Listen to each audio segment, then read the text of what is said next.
सियासी फायदा उठाना चाहता था मकामी सियासत में, जो हासिल नहीं है। मौलाना साहब इनफैक्ट आपने जिस तरह बताया कि हुकूमत की गैर संजीदगी तो आया हो चुकी है, लेकिन आप भी इस मुल्क के सन ऑफ मसाइल हैं और एक बड़ी तमन्ना आवाज़ है अपोजिशन के अंदर, तो क्या उम्मीद रखें कि अपोजिशन के प्लेटफॉर्म से KPC बुलाई जा रही इस हुकूमत को भी दावा दी जाए ताकि अक्रॉस द बोर्ड इंडिया को बड़ा भरपूर पैगाम जाए, क्योंकि हुकूमत को काम करने में नाकाम रही है, तो आप करने जा रही सर ये कसम? देखिए, हुकूमत करे हम करें, ये सवाल जब पैदा होता है यही तकसीम का सबक है। इस वक्त तो हुकूमत को करना चाहिए साहब, और अगर हुकूमत खामोश है, अपोजिशन इजलास बुला लेती है, ये भी एक तकसीम का अलामत बन रही है। तो मेरे राय में ये सारे स्टेप्स जो हैं इस वक्त हुकूमत को उठाने चाहिए थी, और हम अगर उठाएंगे हम तो कल भी उठा सकते हैं, हमारा कोई मसला नहीं है। हमने तो सबसे पहले बयान दिया कि आज पाकिस्तानी कौम एक साथ, और हम अपने वतन अजीज की दिफा पूरी एक कौमी कुव्वत के साथ और सोच के साथ करेंगे, और उससे एक यकजहती की फजा बनी है, यकीनन बनी है, तो उसको सब उतार किया जाए। गैर संजीदगी से यकीनन फिर दाखिली मामला छिड़ेंगे।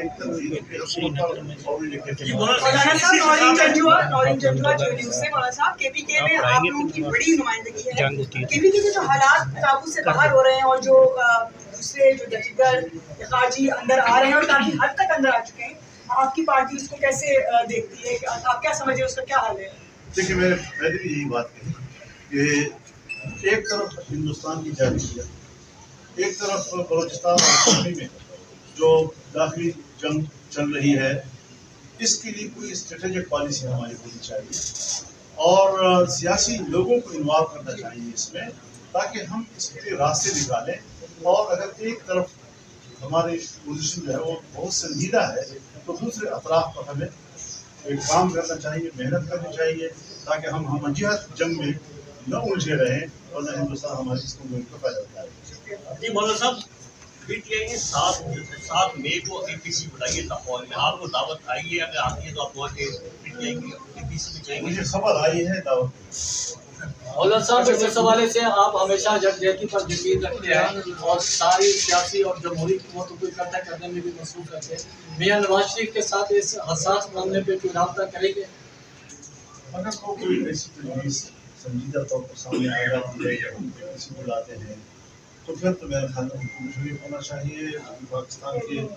एक अहम शख्सियत हैं, 3 दफ़ा वज़ीर-ए-आज़म रह चुके हैं, तो उनकी शख्सियत और अहमियत से हम इनकार नहीं। तो मौलाना साहब ये बता दें कि यकीनन आपके यहाँ सिर्फ पाकिस्तानी बल्कि पूरे खित्ते में जमीयत उलमा-ए-इस्लाम को हम देखते हैं एक मजबूत और एक मकबूल जमात है। इस वक्त जो खित्ते की सूरत हाल है और कशीदगी बढ़ती जा रही है, आप एज ए होल भारत की जो BJP और कांग्रेस की क़यादत है, आप ये समझें कि इस वक्त जो है आप खित्ते में अपनी जमीयत उलमा-ए-इस्लाम उसकी नुमाइंदगी, उसको क्या पैगाम देना चाहेंगे इस सूरत हाल पर खित्ते में? मेरे ख्याल में मोदी जी जो है फिरका परस्त है और जो मुस्लिम दुश्मन तस्वुर किए जाते हैं, और गुजरात में जब वो वज़ीर आला थे तो मुसलमानों को क़त्ल-ए-आम किया था, लिहाजा उसको एक उसकी ज़हनियत एक फिरकावाराना ज़हनियत है। हिंदुस्तान को भी इस बात की ज़रूरत है कि वहाँ पर यकजहती हो। अगर उनका आइन एक सेकुलर आइन है और उसमें हिंदुस्तान के हर शहरी बराबर की हैसियत रखते हैं, तो फिर वहाँ इस किस्म की ज़हनियत अगर हुकूमत करेगी, तो वो जिस तरह उन्होंने अब इलेक्शन में तो शिकस्त खा गया था, इत्तेहादियों के सहारे हुकूमत कर रहा है, फिर उसने जो तब्दीलियाँ कश्मीर में की और इस तरह डेमोग्राफी को तब्दील करने की कोशिश की, लेकिन इलेक्शन में कश्मीरी आवाम ने मुस्तरद कर दिया उनको, ये चीज़ें उनके आसाम को तोड़ चुकी थी। आज उसको एक बार फिर मौका मिला है कि इस वाक़े का सहारा लेकर वो मुसलमानों के खिलाफ हिंदू वोट को इकट्ठा कर सके और हिंदू ग़ज़ब को उठा सके मुसलमानों के खिलाफ, जो कभी भी हिंदुस्तान के फ़ायदे में नहीं जाएगा, न हिंदुस्तान के मफाद में ये बात होगी। लिहाजा ऐसी सूरत हाल में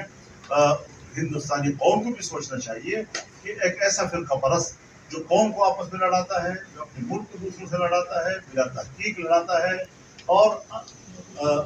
अंधापन इल्ज़ामात लगा रहा है, इस सूरत हाल में मेरे ख्याल में इस वहाँ जो अपोजिशन का रोल है हुकूमत के हवाले से, उसको यकजहती नहीं मिल रही है, इत्तेफाक राय नहीं मिल रहा है, इसलिए बहुत